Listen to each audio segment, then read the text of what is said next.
Ketika series yang memiliki plot, serta kualitas yang bagus.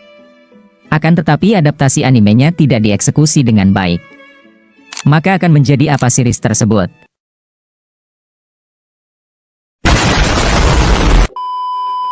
Mari kita ambil contoh Solo Leveling dan juga Demon Slayer. Keduanya secara plot cerita dan pendalaman karakter terasa kurang. Akan tetapi lihat, ketika keduanya menjadi anime dengan eksekusi yang baik. Keduanya bisa menjadi anime yang sangat populer bukan? Ya begitulah.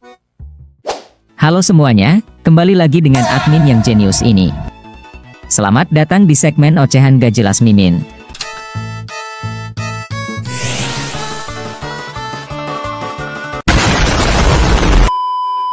Segmen yang isinya cuma ya ocehan gak jelas. Kali ini Mimin akan mengoceh tentang adaptasi Twate. Let's go! The Beginning After the End, sebuah novel karangan Brandon Lee. Bukan Dr. Brandon ya. Atau bahasa kontol pneumonia adalah penyakit serius. Brandon Lee, atau yang lebih dikenal sebagai Turtle Lemmy, adalah author dari series ini.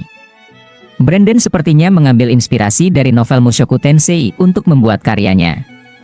Walaupun bisa dibilang mengambil konsep dari Mushoku Tensei. Akan tetapi banyak orang yang lebih menyukai Bate daripada Mushoku Tensei. Fungsinya gacha ulangi. Setelah mendapat adaptasi manhwanya, Bate bisa dibilang sejajar dengan manhwa Solo Leveling. Dan mereka berdua adalah manhwa paling top pada saat itu dan saat ini. Gak percaya? Ya udahlah, ngapain kalian lihat video ini? Jika kita bandingkan manhwa Solo Leveling dengan Bate, Mimin yakin banyak orang lebih memilih Bate daripada Solo Leveling. Mari sedikit serius, kita masuk ke akar permasalahannya. Kalau kalian membaca novel dan juga manhwanya, top Marco top emang ini series. Terutama pada segi plot dan grafis tampilannya. Walaupun genre series ini template sih, genrenya itu isekai. Tapi seenggaknya ada cerita tambahan yang ngebuat series ini beda dengan isekai yang lain. Ya, untuk kelanjutan ceritanya terhalang, karena novelnya aja belum kelar. Tapi untuk sejauh ini series ini ya, bisa dibilang bagus. Akan tetapi nih, setelah ada pemberitahuan kalau series ini bakal dapat adaptasi anime, Mimin sangat senang. Setelah Mimin gali lagi dan mencari tahu siapa studio yang akan menghancurkan membuat animenya.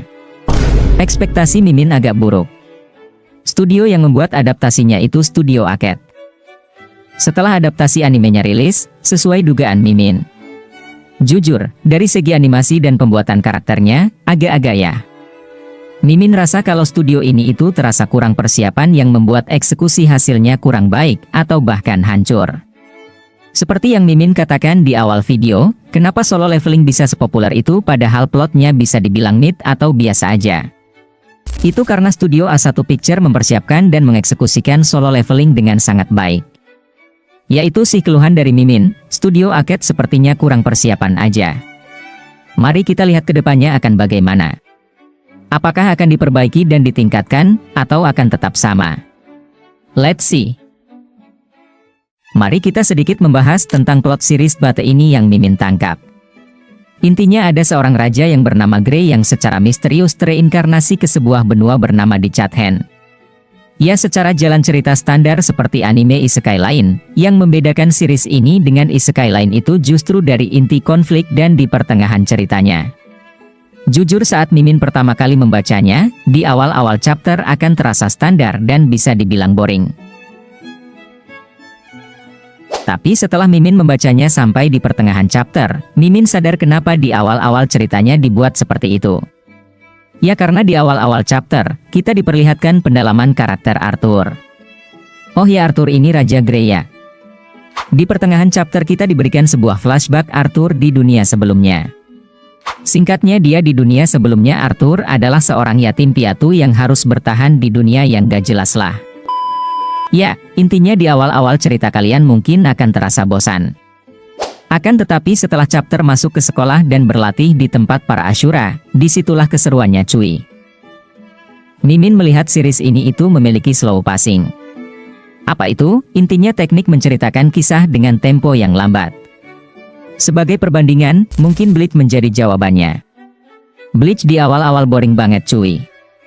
Tapi setelah masuk ke Arc Society. Ya intinya begitulah. Spoiler alert. Nih ini Mimin mau tanya, ini Mimin yang terlalu jenius kayak L, atau gampang ketebak aja? Saat rilis chapter Flashback Grey, di situ kan ada dua karakter tambahan yang disorot, yaitu Nico sama Cecilia. Entah kenapa Mimin merasa kalau mereka berdua itu juga bereinkarnasi. Dan Mimin berspekulasi kalau Cecilia itu Tessia dan Nico itu Elijah. Dan ternyata itu beneran jir. Kayaknya emang gampang ketebak deh. Ya, mungkin sampai sini aja ocehan gak jelas dari Mimin. Kalau ada update tentang animenya, mungkin Mimin akan bahas. Apakah akan diperbaiki atau akan tetap sama? Sampai jumpa di video Mimin yang lain. Sekian dari Mimin, selamat bekerja dan sekolah. Bye-bye.